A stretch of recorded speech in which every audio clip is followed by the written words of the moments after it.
everybody, it is Julie. Welcome back to Pages and Pens. I am here today with a video that I am so insanely excited for, and that is my very first original tag.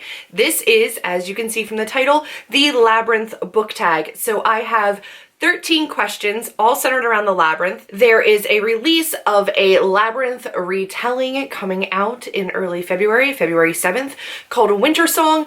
I am not sponsored by that book. I have no idea what that book is going to be like. I haven't watched anybody early review it. If you have not already seen my debut books that I'm excited for, I'll link it right up there. I go into a little bit of a squealy gush about the book. I figured that this would be a perfect time to do an original book tag. I knew I was going to do one centered around the Labyrinth. It's relevant again. Again, 13 questions. They'll be listed down below if you want to join in with me. And I'm going to go through the 13 questions and my answers. I hope you guys will all join me. I will tag a couple people in the description down below as well. I'm not going to list everybody's names right now, but look down there for your name. And if I don't directly tag you, please know that you are free to do this tag. I really, really hope you do. So without further ado, let's jump into the Labyrinth book tag. Question number 1 is Sarah, a character that found her own inner strength without a love interest.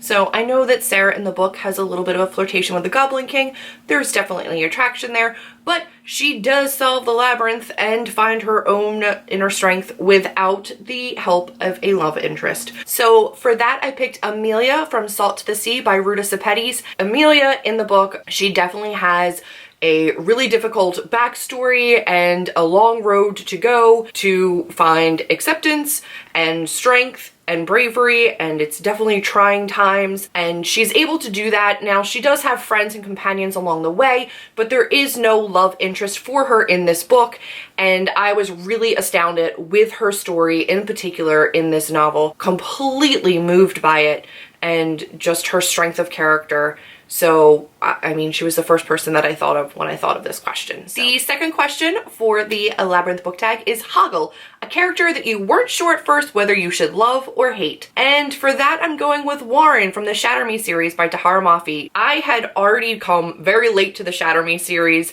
and everybody was Team Warren, and I'm reading book 1 and not understanding why everybody was Team Warren. Now, as I went into the series, I eventually got it. But as I was reading the first book, I was wondering what it was that I was missing. And then come book 2, I was a little bit iffy on how I felt about him. I think that he was one of the more dynamic characters that I really wasn't sure how I should feel about him until almost the very end of that series. 3 is Ludo, a character so sweet and innocent, it's almost unreal. For that, I had to pick Luna Lovegood from the Harry Potter series by J.K. Rowling.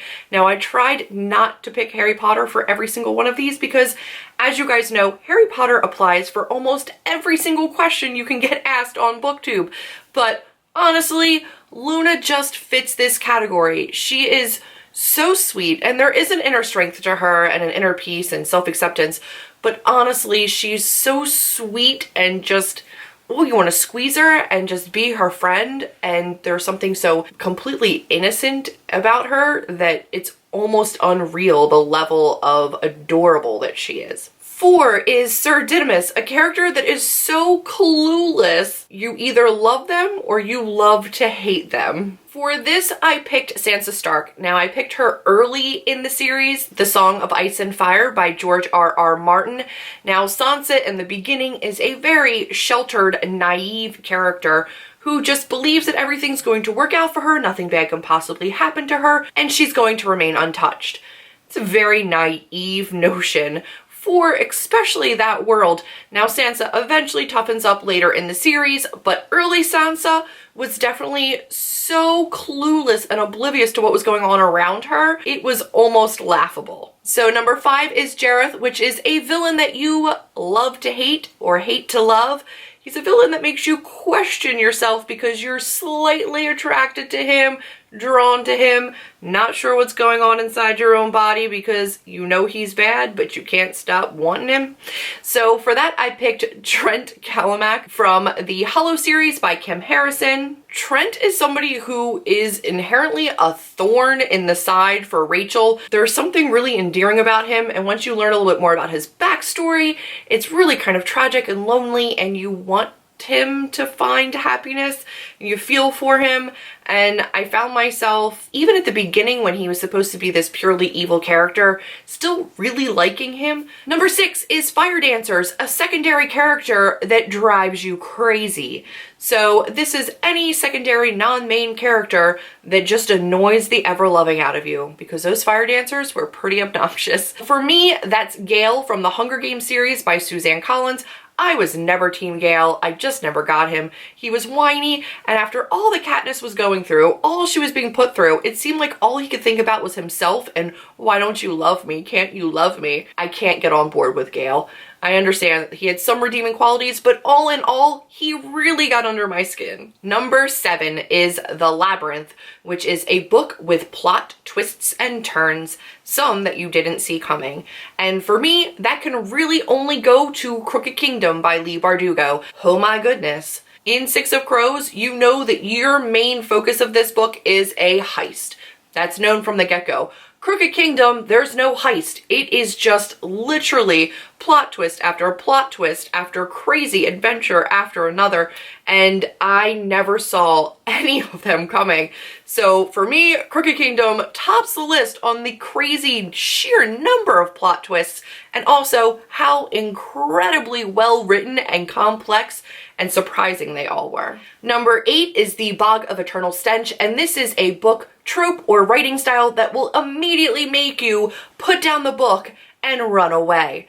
And for me, that is, as you guys probably know, unreliable narrators. I cannot get on board. I have yet to find an unreliable narrator book that I absolutely love.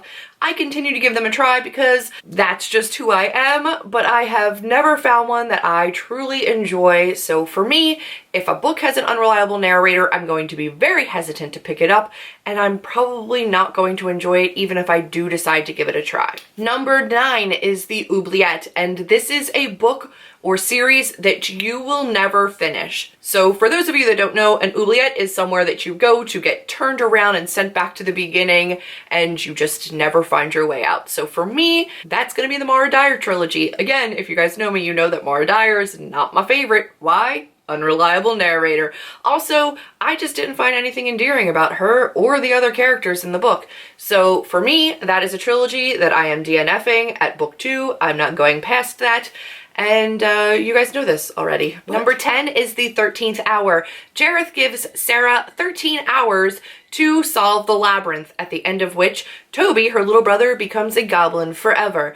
So for this question, I want to know which book or series kept you up late at night, and or which book or series you were able to finish in 24 hours or one sitting. And for me, it's always series. I have a tendency to binge read series. I buy all of them and then I read all the way through them. Or I buy the first one on my Nook and then I end up sequentially just buying every other one and staying up forever reading them. One being the selection series because guilty pleasure, and they were all out by the time I started reading them. So I binge read the first, 4 of those and really liked them and couldn't stop. I also binge read the Anita Blake Vampire Hunter series because I think all of those were out as well by the time I started reading those, and I want one after the other on my Nook and just bought them all and kept reading them. I couldn't stop. So it didn't necessarily keep me up all night long, but I binge read through all of them without taking breaks to read anything else. Number 11 is Crystal Balls. For this one, I want to know which book and or character you wish somebody had the crystal balls to see their future in to avoid gross miscommunication. And for this, I could say almost any contemporary book, but specifically I will say the Anna and the French Kiss series because Anna and Lola and Isla all had gross miscommunication because that's what you do in contemporary novels to keep the intrigue going.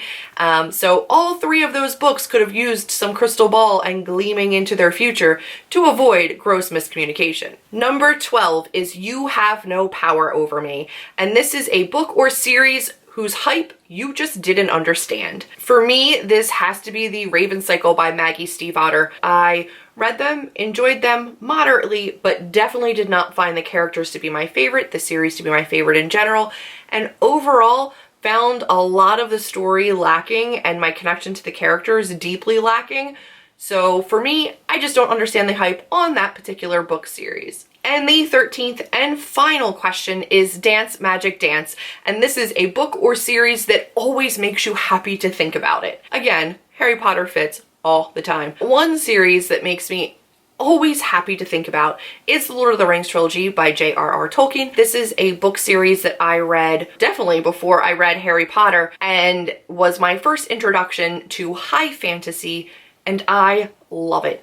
For me, it represents winter nights and snuggling in with a book and binge reading books or watching giant long movie marathons, and everything about the Lord of the Rings, from the extended DVD movies to the books, just makes me happy. And anytime it's on or anytime I think about the books, I usually sit down and read some or watch some of them because I love them so very much. Those were the 13 questions of the Labyrinth Book Tag. I really hope that you guys enjoy this original book tag, the Labyrinth Book Tag, and if you do, I really truly hope that you will make your own video response to this, doing your own answers, and be sure to tag me on social media so that I can see it with hashtag Labyrinth Book Tag, as well as commenting down below with the link to your video once it's live. I want to definitely come and support you. Thank you all for watching. If you loved this video, give me a big old thumbs up, click subscribe, and I will see all of you in my next video.